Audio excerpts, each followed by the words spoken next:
Tahun inilah pertama kali bila berlaku bulan puasa dan hari raya, harga bahan makanan tak naik. Setelah 60 tahun lebih merdeka, pihak sebut semalam dirakamkan sekali lagi penghargaan khasnya kepada dua kementerian lah, KPKM dan KPDN. Saya ucap tahniah kepada semua Esko Pertanian Negeri dan semua kakitangan KPKM. Baru-baru ni, Bang Mat Menteri Pertanian kita duduk semeja dengan Exco Pertanian seluruh negeri.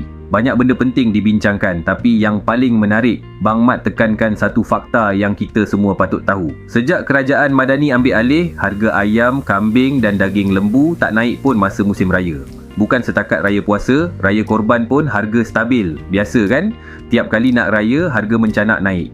Tapi kali ni, kita tenang-tenang je beli lauk raya. Apa rahsianya? Selama 6 bulan pertama 2025, Kementerian Pertanian KPKM dan Kementerian Perdagangan Dalam Negeri KPDN kerja keras. Stok makanan asas ditambah awal, pemantauan harga di ladang dan pasar diperketat. Subsidi bersasar diberi tepat kepada penternak dan petani. Jualan agro madani diperluaskan ke kawasan bandar dan luar bandar. Bang Mat juga tegas lawan kartel yang main harga.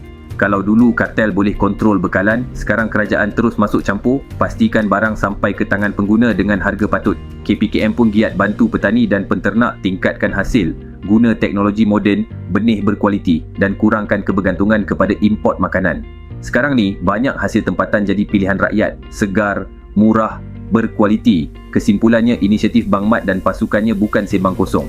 Harga terkawal, bekalan cukup, rakyat senang hati. Ni baru betul kerajaan yang kerja untuk rakyat, bukan main persepsi.